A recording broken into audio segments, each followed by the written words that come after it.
second prayer.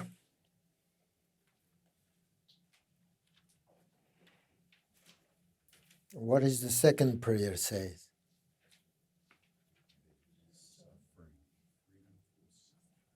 There we go. May what? May all sentence be? Prayer. Do you know what is prayer? When we say these prayers, we need to know what is prayer, right? Prayer. In Tibet, we call it monlam. Monlam is prayer. Prayer means like, prayer is a wish. And prayer is a great aspiration, right? I'm according to monlam in Tibet. So therefore, prayer is nothing other than our motivation. So this is we're thinking about our motivation, this prayer for immeasurable, or whatever you say, for boundless qualities. Nothing other than our motivation, our wish, our great aspiration, our motivation. That is prayer, because it helps us to correct our motivation. That's what you have to really remember whenever we say this opening prayers, whenever may all sentient beings, you just to say it, not enough. You have to follow and you have to understand. I mean, especially today we're talking, the meaning of this prayer, so not in detail, but this is enough. So, for example, now I hope you understand the definition of love, right? So now we have this compassion. So whenever we think about it, or whenever we meditate, whatever we say, we recite the prayer, we have to correct our motivation. You have to know that this prayer is like a reminder, right? Reminder notes. What do we need to remember? Two things: abandon negative actions, create positive actions. That is the meaning of this prayer. Abandon negative actions, create positive action. In order to do that, you have to correct your motivation. So we have to develop motivation, our these four immeasurable aspirations. So now the second in our prayer, it says, may they be free from suffering and the cause of suffering. So the wish that beings be free from suffering and the cause of suffering is, again, the definition of compassion.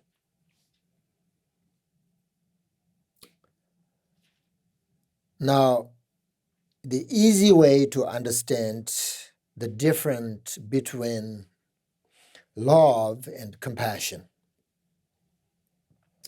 is that love is focused on the positive side, right? Remember, we focus on the happiness and the cause of happiness.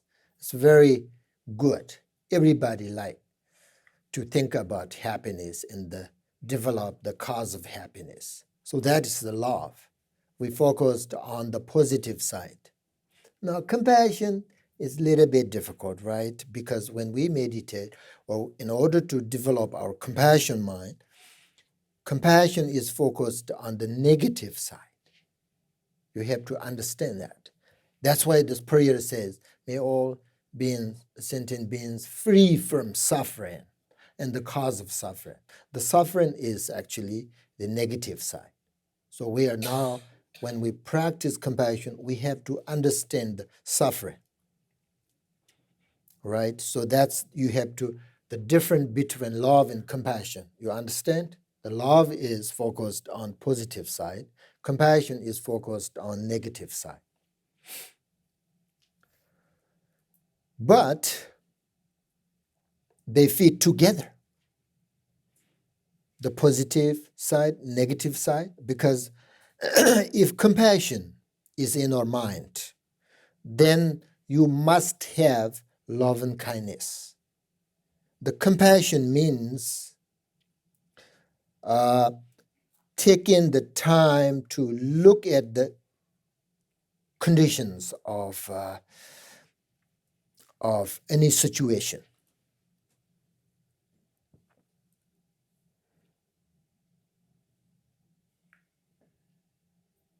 So within these four methods, four immeasurable aspirations, the most important and the best method for practicing bodhicitta is practicing compassion. If we develop compassion, then the other qualities of mind will grow naturally. So compassion is very important.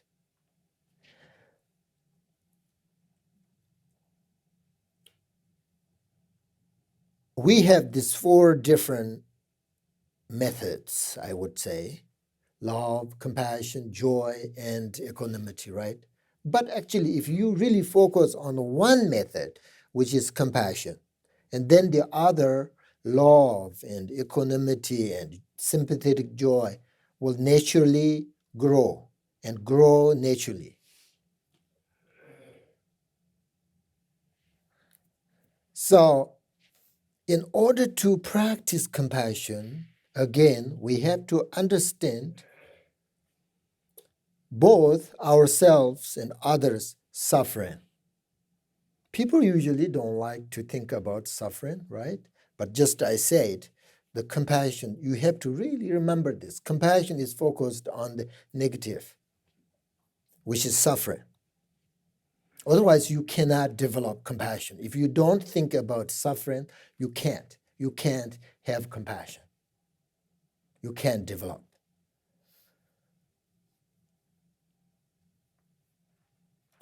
Usually, a lot of people have a clear understanding of their own suffering. I mean, most people, they understand their own suffering, but don't have much understanding of others, right?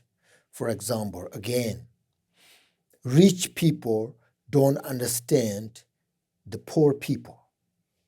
They don't have this experience because they're rich, right? Rich people don't understand the poor people. Healthy people don't understand sick people, Human beings don't understand the suffering of animals, right? We don't think about their suffering. So that's why we don't have this genuine happiness. We don't understand each other. The discriminations, or whatever you call it, ego or selfish or whatever you call it. For that reason, we have a big, this discrimination between rich and poor, high and low, and whatever, black and white, whatever, humans and animals, right? So because we really don't care, we don't think they're suffering. We don't understand. Healthy people never. They don't understand sick people, how they feel. So we really don't treat everybody equally, We treat each other very badly, unfortunately. But generally, Buddhist point of view, I would say most people have a little bit compassion within their mind. But they have to grow it bigger. That's why we have these qualities, we have this mind, wisdom, compassion, whatever, Buddha nature, whatever. but we have to we have to develop, we have to grow, it bigger. When we have a deep understanding of the suffering of others, then we will naturally wish for those beings to have a freedom from suffering. But if we don't understand others, the suffering, then we don't understand. Then there is no wish, there is this motivation, right? Which is the free from. We wish, the free from suffering. We don't have that if you don't understand others' situation.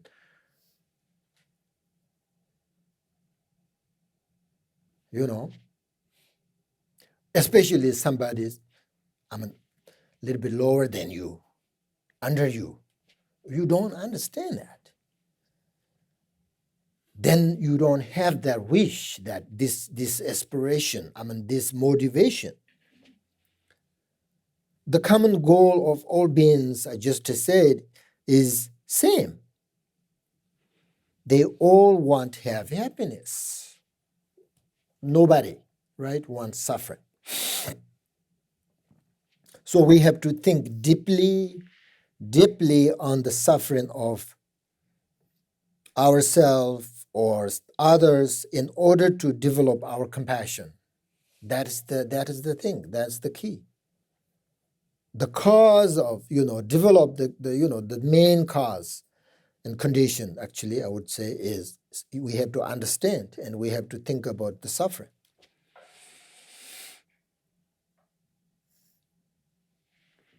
Because we have a good reason to feel compassion for others, because they're suffering.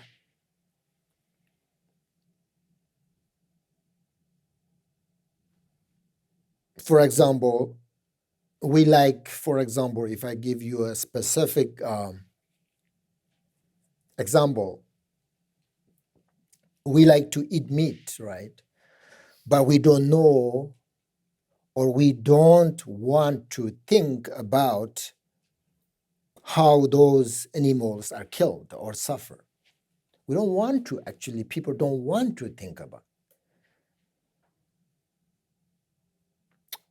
I will tell you about these things, in our meditation. And today, I would like you to meditate on something like that, something like, suffering of animals. But now, when we talk about compassion, you have to understand there, according to Buddhist philosophy, there are three types of compassion. The first compassion is focused on only sentient beings.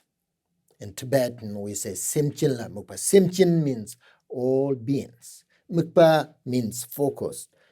So this kind of compassion is only focused on sentient beings, right?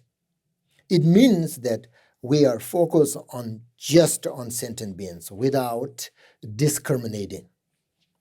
All living beings, including animals, birds, and etc. All living beings, we are focused on that. That's we call the first compassion, right? Because according to to Buddha, to develop compassion, it is important to consider all beings' situation.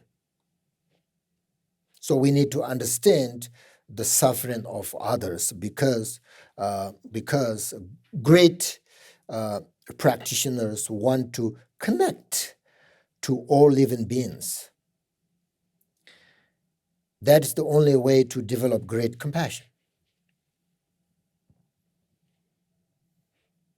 Second, compassion is focused on all phenomena. In Tibetan, we say chula mukpa. Chu means all phenomena. Mukpa means, again, focused. So it means the compassion not only focuses on sentient beings, but focuses on all phenomena, everything. Because there are two reasons. The first reason is Buddha said that we have to treat everything equally, not only all beings, but all this, what do you call it, elements. Therefore, we need to compassion for all phenomena. For example, everything, the elements, we have water, we have earth, we have a tree, all this. Without these things, Buddha said there is no life. What is life? What is life? Without these things, there is no life. So we need a compassion. Also, not only all beings, only all these animals, but all phenomena, elements. So important. Means we have to protect all these things. So we have to take care of all phenomena equally as humans, including animals, the elements, everything. If these elements are not healthy, for example, water is not healthy, then we're going to get sick. That means we'll suffer. That's why the first reason, this compassion focus on all phenomena, first reason. Second reason, compassion is focused on all phenomena is because everything is impermanent, Buddhist point of view.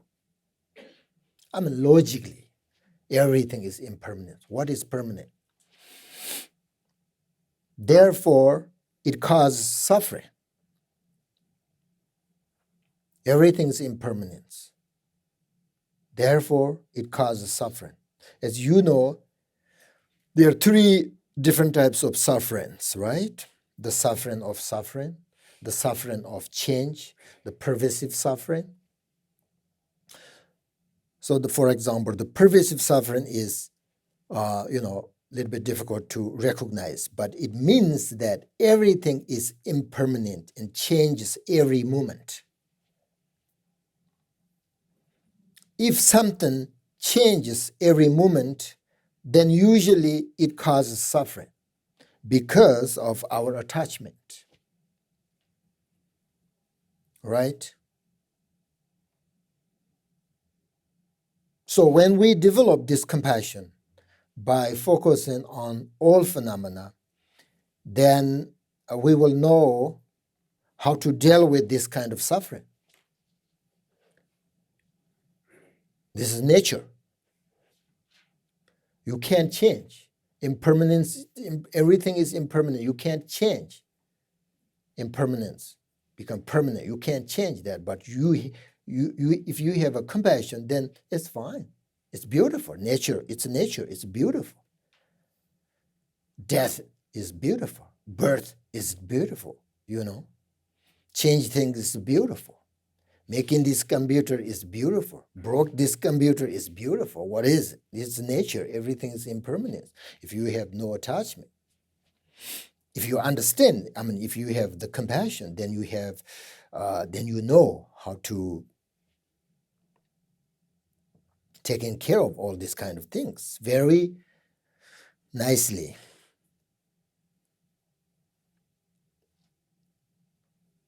So, therefore, there are two reasons.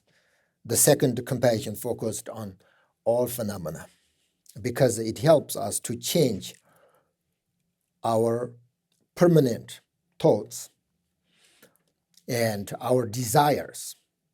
This kind of compassion, it really helps. In order to develop this second compassion, it is important to understand the nature of all phenomena is impermanent.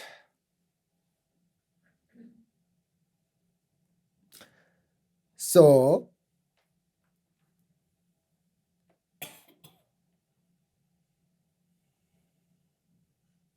that's second, right? Now the third compassion is focused on the higher level. It's called non-conceptual compassion. It means the compassion which focuses on the reality, the nature, beyond the conception. The nature of everything is inseparable from this great compassion. So this compassion recognizes that all sentient beings, or what we call it, possess Buddha nature.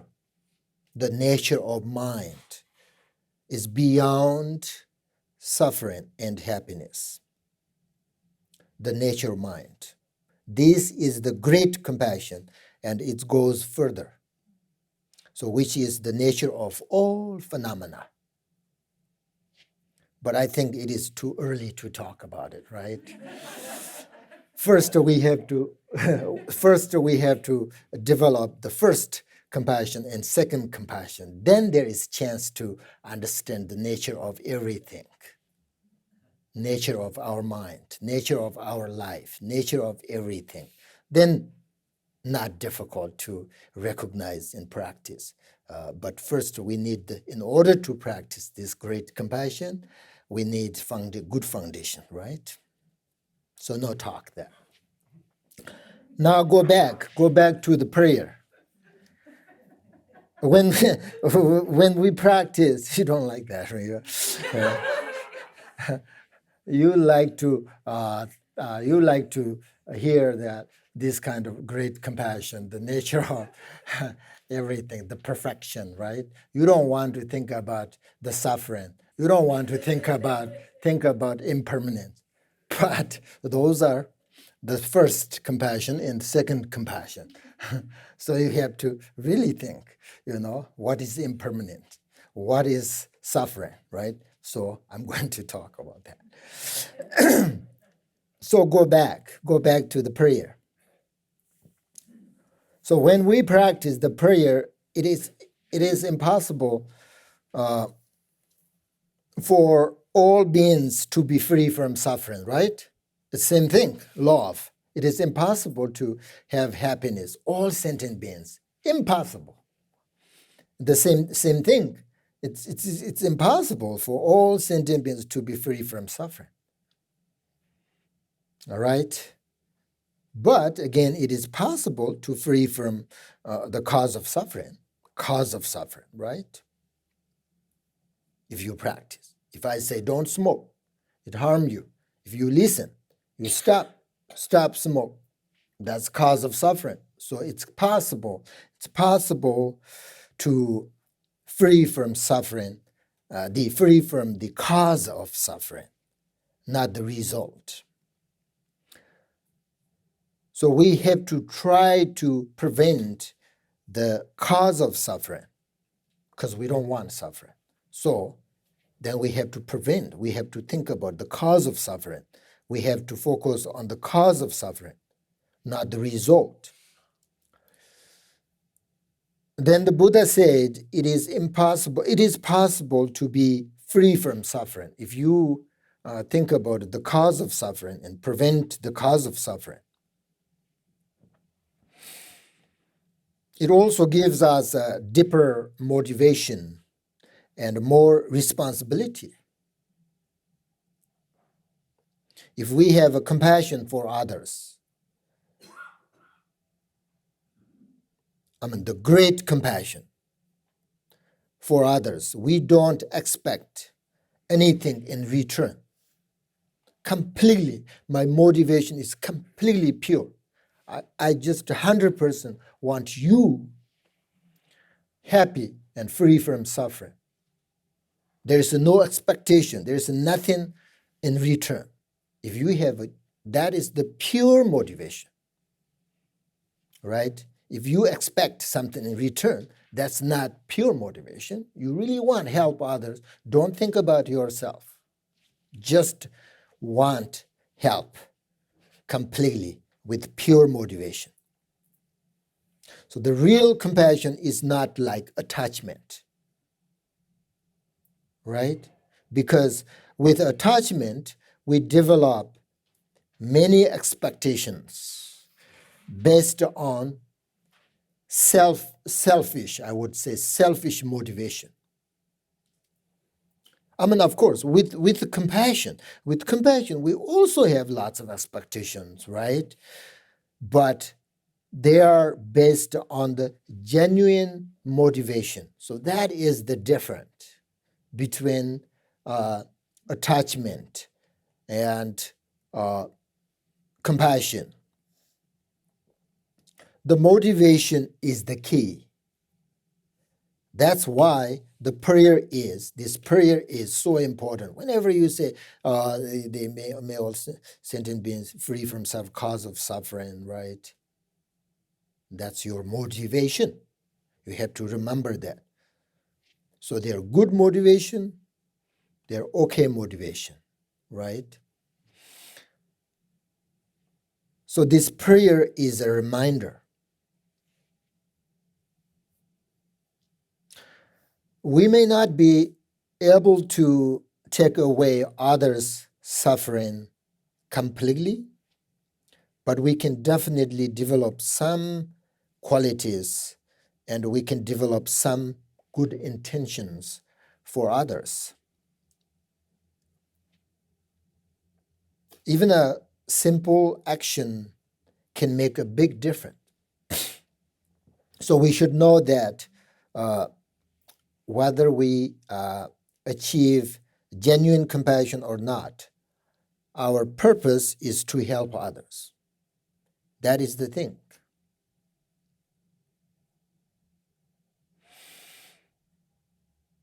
So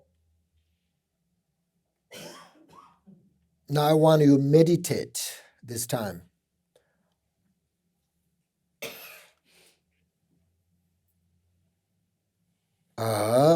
When we meditate on love and compassion, I just mentioned in the last teaching, right? The love is, you have to know this, the love is focused on the positive side, and compassion is focused on the negative side. When you practice compassion, sometimes you feel very sad and uncomfortable because you're focused on the negative side. That's why you're uncomfortable. Maybe that's why lots of people don't want to practice compassion. That's why people don't have compassion. I'm not sure, maybe not. But you feel, uncomfortable, for sure. But the result of your practice compassion will be really good. That's what you have to know. That moment, you feel a little bit sort of uncomfortable, thinking this sufferance, impermanence, or whatever these things, other situation, your situation, whatever. But the result, is good, because you are developed this quality, the compassion. Compassion itself is not negative. It's great quality. So you have to understand that. First, you have to understand, because the compassion focused on the negative side. That's why you feel uncomfortable. But that is the root. That is the main cause developed to compassion. Then second, you have to understand the result of this practice is great. Then you will be fine. Okay? You will be fine. I really want you to understand that.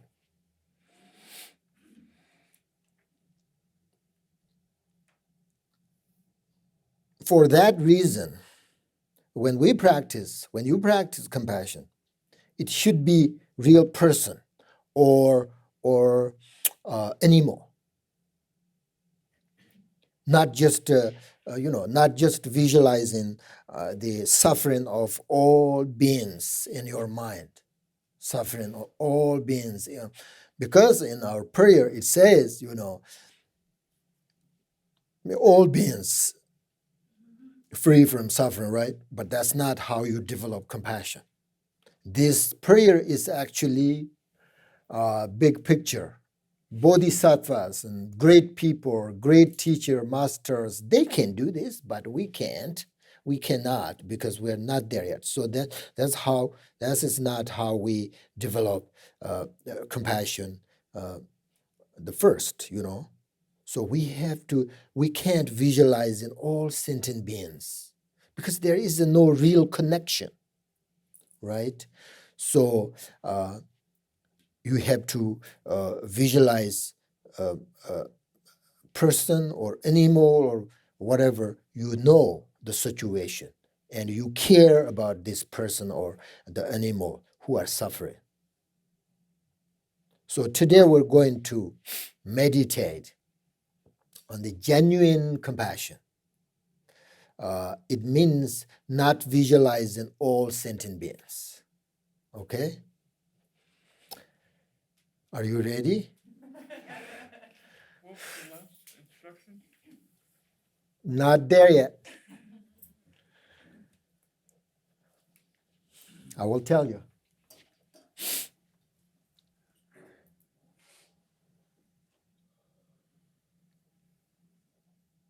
If you are new, or if you don't have much, experience, the meditation or this kind of thing, very important. Sit comfortably. That's one thing, right? Make sure that your body is comfortable. And make sure that your mind is in your body. Means like do not follow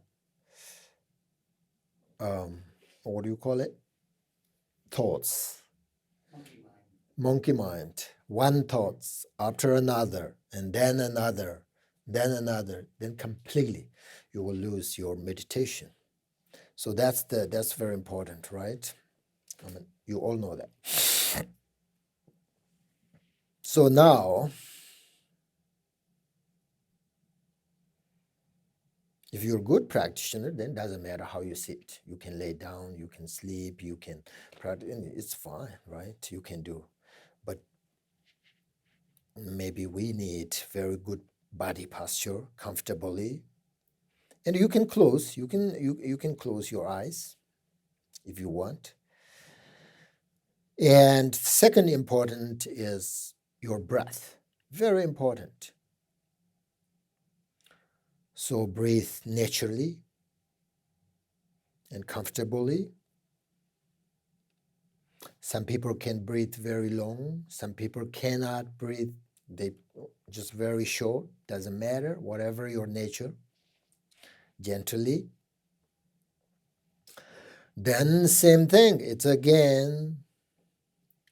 You can start with the prayer. Not other prayers. Just this compassion prayer, right? Compassion prayer. Say it just maybe like 1 time, 2 times, or 3 times. That's all, no more. Just to say in your mind, silently, or if you are just by yourself, then whatever you want. Say loudly, silent, whatever.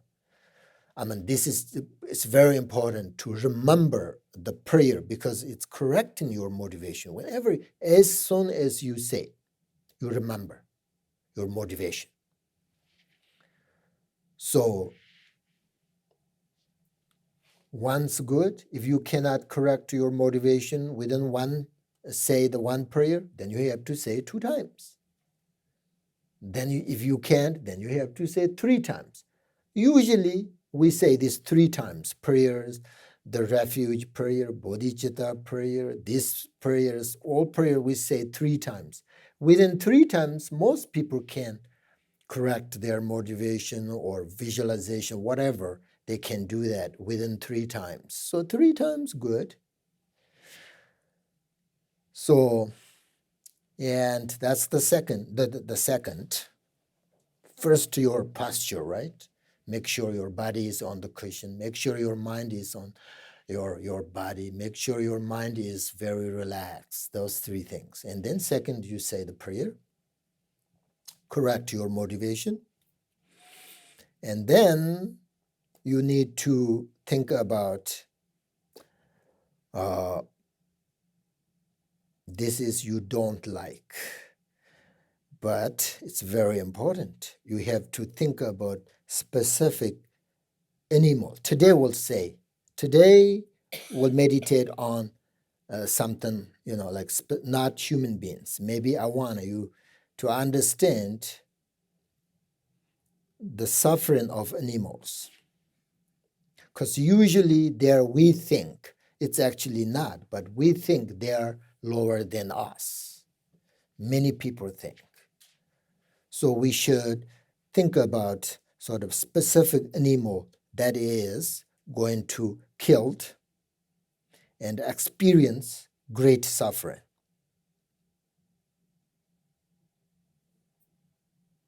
When we think of it not like watch a movie. We watch a movie, right? We have to visualize. When we watch a movie, the movie is there, our hair, there's a big gap. Not like that. So we have to visualize ourselves in his or her, this animal, ourselves, their place, and think, if this is me, what should I do? Or what can I do in order to keep this, in order to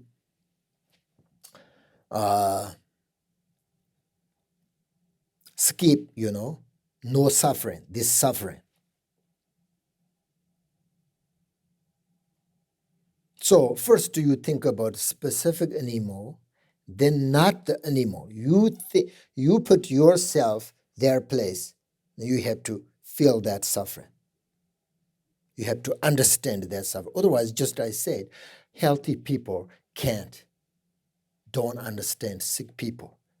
Human beings don't understand animals if you don't put yourself in their place, right? I have my shoes. You have your shoes. If you don't put your foot in my shoes, you don't know. My shoes may be comfortable, maybe uncomfortable. You don't know.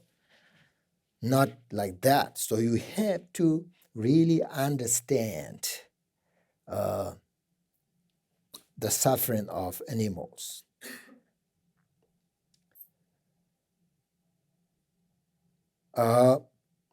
It helps if you put yourself in their place, their situation, and visualize that it is you that is suffering.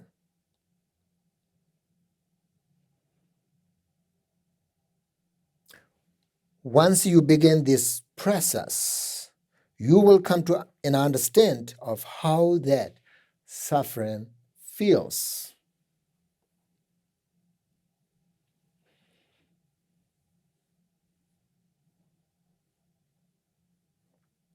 So, very important. By using this kind of method and practicing like this is compassion. How to develop compassion. You have to, the first to remember, compassion is, remember, I said many, many times today, focus on the negative sides. That's how you, that's just the only way to develop the compassion, okay? You have to understand. If you practice like this, you can develop your compassion for others. And it helps also gradually come to see all beings as equal, with no difference between us and them, no difference between me and you.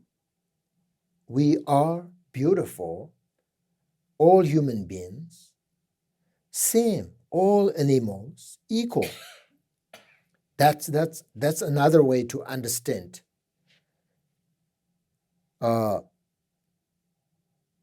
all beings are equal.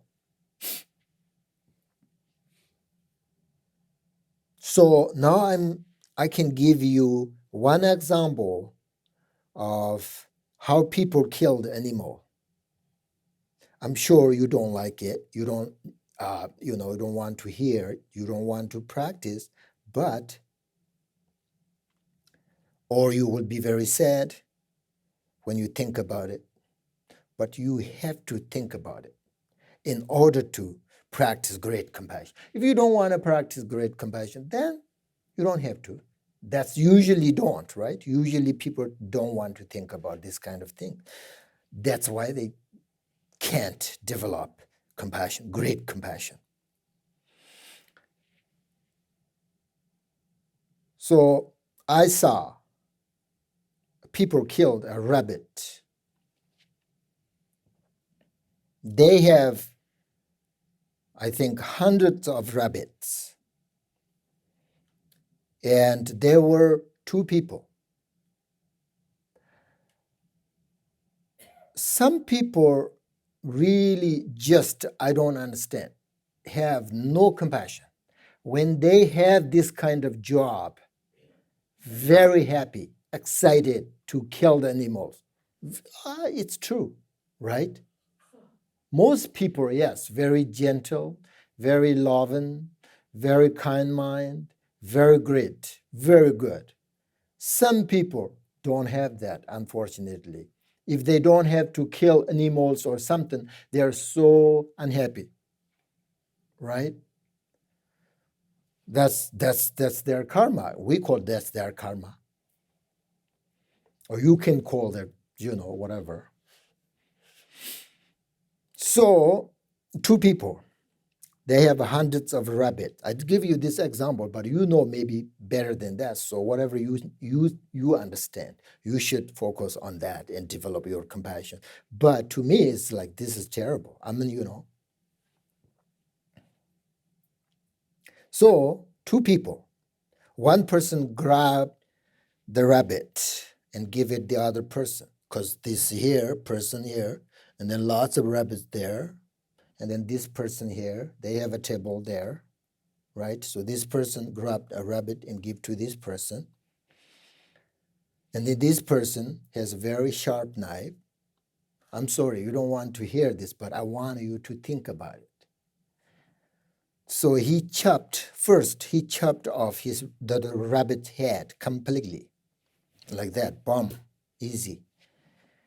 Then he chopped off his two hands. Then after that, two legs. And then he chopped his tail. Now there was just the center of the body, right? The piece of this body. But it was still moving. It's moving. It's suffering. I can see it. It's a suffering, right? So you know what that experience is like. So you have to put that yourself, put their place. Then you can see the experience. Somebody chopped up your head and your hands and your legs. You have a piece of the center body, and still you are not completely died. So you have to think about this kind of specific suffering, like this. Think about the specific way of killing animals, not just all beings suffering, generally. Nothing feels, when usually we practice, I practice bodhicitta a lot, every single day. But when I think about all sentient beings, nothing. I feel nothing. There's no compassion, actually. I'm just play a game, nothing. But when I think about this specific, it's very, very important to watch. There is lots of, if you go to online, there are lots of movies or whatever, these videos, how they kill animals and they're suffering, the cows, the fish, whatever they kill. You have to watch that. Then you feel okay, then you can eat, no problem. But once you watch, you feel uncomfortable. Otherwise, you just go to supermarket. We do that, right? A nice piece of meat and nice pictures, nice direction. Well, if you eat this, you will be very healthy and delicious. And this piece of meat, very nice, right? But behind that, there's a big story. But we don't want to understand that. I used to eat meat a lot in Tibet. There's no vegetable. You don't know in Tibet situation because you're very fortunate. You have so many options in this country. We don't have that. We didn't have. Right now we have, but that's why most people right now in Tibet become vegetarian. Most, maybe 99. But back then, nothing. Like used to hear, it's used to there, you like hear like the Native Americans' food is what? What is their food? Buffalo, yeah. They don't have anything. You have to eat. Makes sense, right? But if you have lots of choice, then still you eat and make them suffer. It doesn't make any sense. This is not a religious idea. This is just our thinking, this is just a common goal. Nothing, this is nothing related to religion or nothing. Just if good people don't want harm others. That's just our common goal. That's why I say we all want happiness and don't want suffering. We all means human beings, animals, birds, everything. Even though like trees, waters, they don't want suffering. Right? That's a common goal. Nothing related to religion. Don't misunderstand. Oh, this is because the Buddhists maybe think that. No.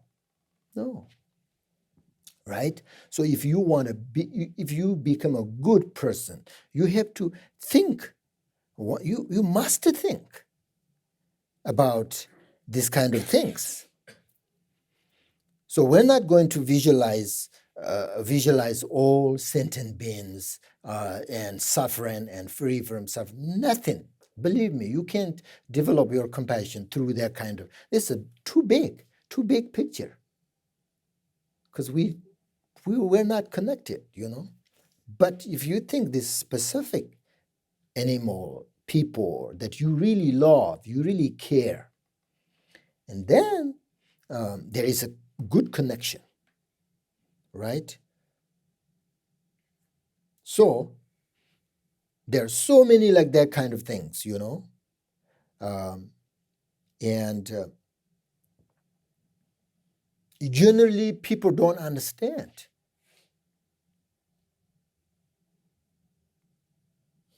Last year I went to China, and I just walk outside, and there's a big supermarket, and they have a really big this like this long, fish, big, and they chop like this. They still, the people come and I want this, I wanted this. They're alive, right? They're alive. Maybe we don't have that kind of things in this country, but I want this. Oh, this is dead. No, I don't want that. I want that. So then they chop, and this still moving. And I asked this lady, she, you should visualize yourself, what you're doing now. And she got angry. Get out here. What are you talking about? They just don't understand, right? But okay, I'm sorry. I try to kind of explain this feeling, but she just don't want to listen, I said, you should visualize yourself and what you're doing. If this is you, what you feel. I said, what are you talking about? She said. So, it's unfortunately just most people don't understand. So visualize yourself like that, okay? As the rabbit, just I said. Put yourself in his situation. And then how do you feel? You should, I'm not saying, today I'm not saying that you can eat meat or become vegetarian at all. But we should think. I think we should think, if, you should put yourself this situation, then how do you feel? That's it. That's what I'm saying today. How do you feel? Then think about, why is this rabbit killed and suffer? Why is it experiencing suffering like this? That's the question, right? You have to ask yourself, why? He is healthy, but suddenly suffer very badly, actually. So because the people want to eat the rabbit meat, I think that's the answer. I think that is the answer. So they're like that. So many videos, of how they kill animals. And usually many people, when we talk about these things, and, people just turn away and don't want to watch this kind of movie and videos and.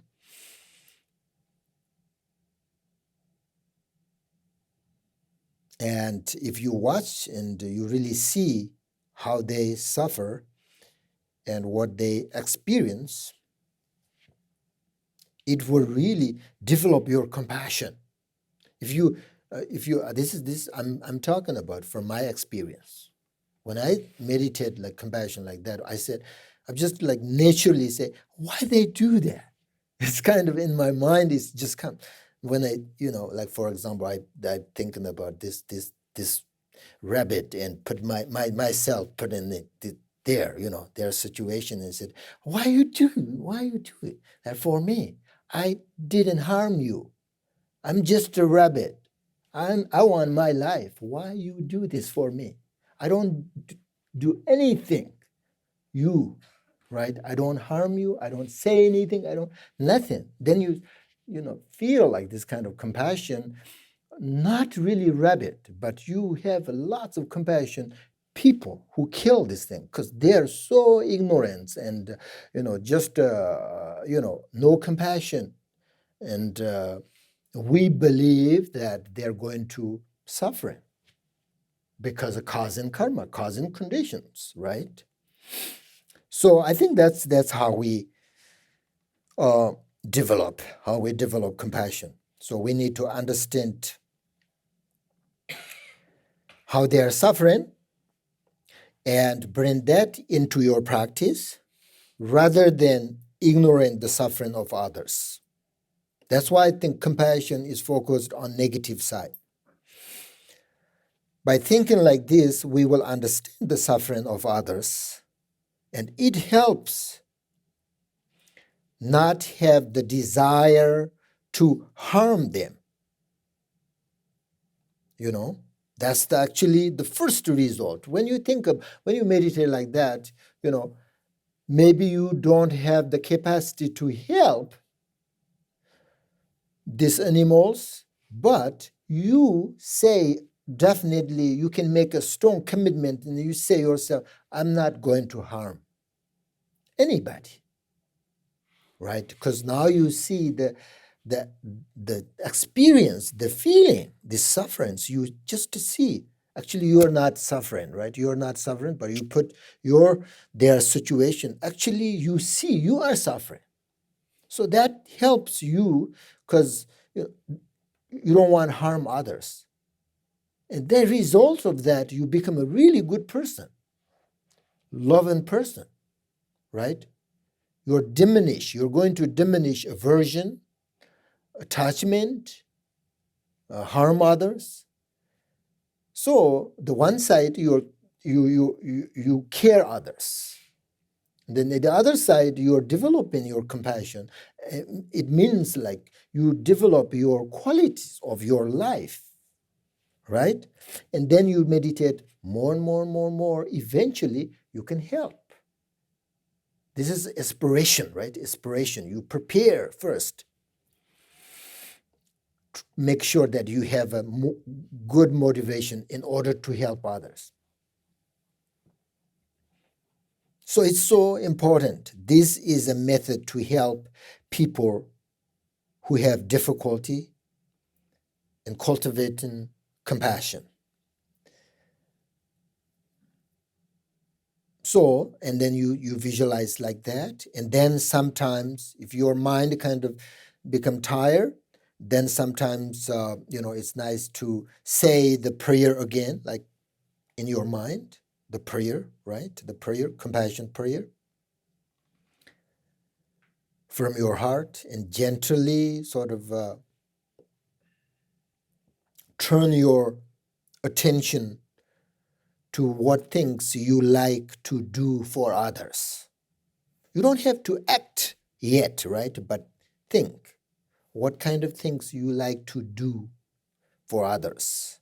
I like, for example, to teach others with my make sure that pure motivation. So that's my favorite, right? So you have that kind of things. I mean, right now I'm acting, right, to teach you.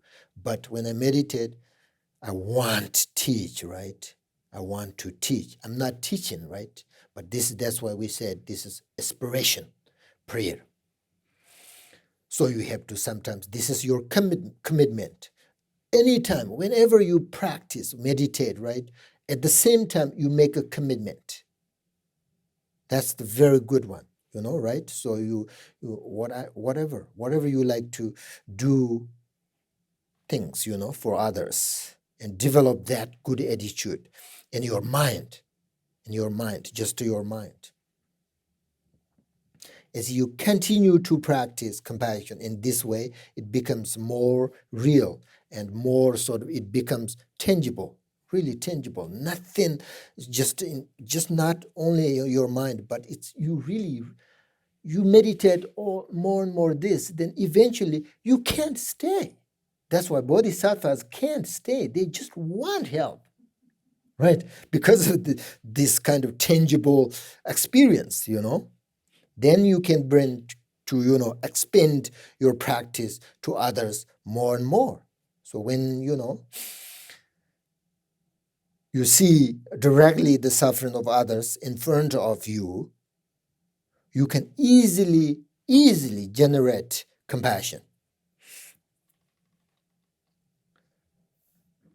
At that point, you have a strong desire and wish for this being to be free from suffering. And this strong desire is what we call it great compassion. Tangible in your mind. That's why great compassion. That's compassion. And you want more and more to develop that strong desire. Then you really want to act and help others, right?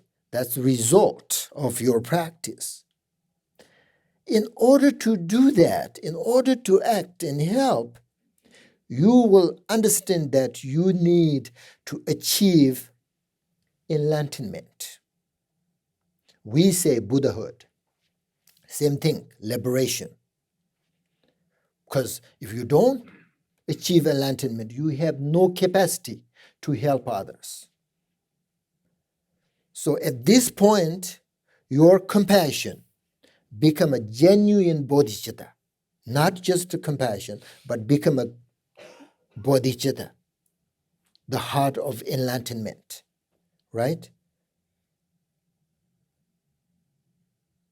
So that's how you practice compassion, okay? At the end, you should think, if I harmed anyone, knowingly or not knowingly, or directly or indirectly, physically, mentally, emotionally, you should regret it.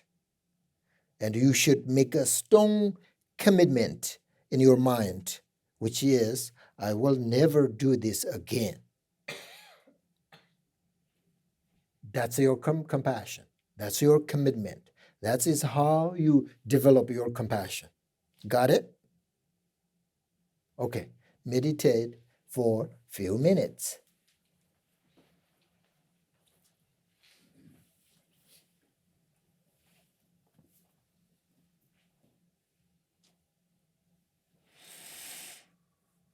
So, good. Yeah, so I'm not going to say anything. So you can visualize whatever you want, whatever you like, whatever you know anymore, especially anymore, right? So visualize yourself, not the anymore. Put there yourself, put their situation. Then how do you feel? 3 minutes, please.